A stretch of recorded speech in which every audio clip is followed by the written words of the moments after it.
Ada sebagian orang yang mengkerdilkan nikmat Allah Subhanahu wa Ta'ala. Mereka mengukur nikmat itu hanya harta, uang, dan jabatan. Sehingga ketika itu semua tidak sesuai dengan harapannya, ia merasa dihinakan oleh Allah Subhanahu wa Ta'ala. Mari kita buka alam pikiran dan hati kita untuk mengartikulasikan nikmat Allah yang sejatinya, yang sesungguhnya. Syekh Ibnu Athaillah As-Sakandari dalam hikamnya membagi nikmat Allah Subhanahu wa Ta'ala ke dalam dua kelompok besar. Yang pertama adalah nikmatul ijad, nikmat eksistensi, nikmat kita diwujudkan oleh Allah Subhanahu wa Ta'ala sebagai insan, sebagai manusia. Di mana Allah setting kita begitu sempurna. Allah berikan akal sehat, Allah berikan pikiran, Allah berikan hati, dan kemudian ditunjang dengan panca indera yang sempurna. Betapa ketika kita sadar akan nikmat Allah yang pertama ini, kita akan bersyukur kepada Allah, kita akan tunduk kepada Allah. Sebab nikmat yang pertama ini tanpa usaha kita, tanpa meminta kita. Murni anugerah dari Allah Azza wa Jal.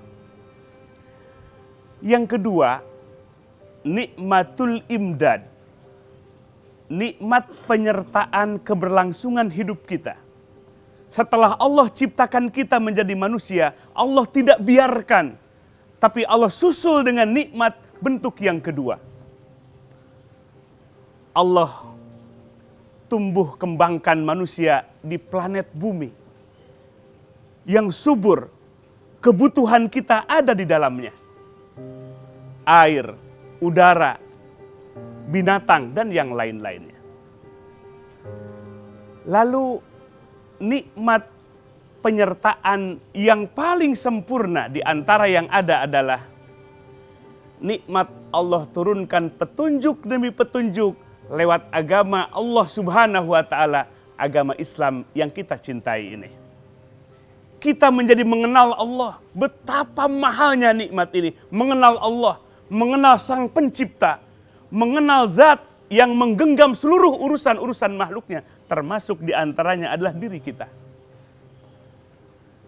Nikmat yang kedua ini harus kita usahakan. Sebab nikmat ini adalah nikmat penyertaan supaya keberlangsungan kita dalam menjalankan misi kita beribadah kepada Allah Subhanahu wa Ta'ala sampai akhir hayat kita. Betapa beruntungnya kita. Allah giring hati kita. Lalu Allah berikan ke dalam hati kita yang paling dalam keimanan, kepercayaan kepada Allah. Bahwa ini semua makhluk, alam semesta termasuk diri kita, ada Sang Pencipta, Dia adalah Allah Rabbul Alamin. Semakin kita mengenal Allah dengan nikmat yang kedua ini, kita tidak akan mau jauh dengan Allah.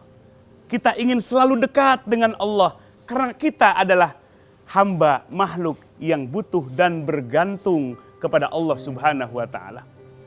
Mata kita sampai hari ini masih bisa berfungsi melihat, karena Allah izinkan mata kita untuk melihat.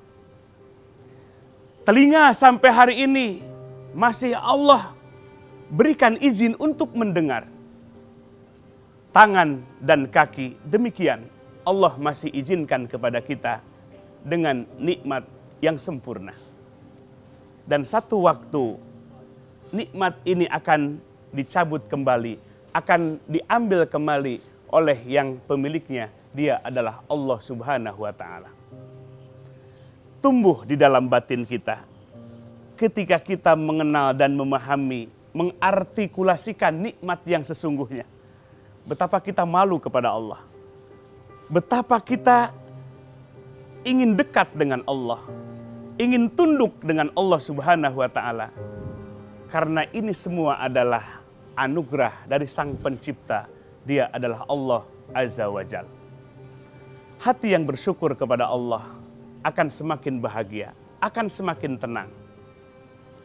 Maka dengan memahami nikmat yang sesungguhnya, maka jadilah kita abdan syakuro, hamba yang pandai bersyukur kepada Allah Subhanahu wa ta'ala. Hasbunallah wa ni'mal wakil, ni'mal maula wa ni'man nasir.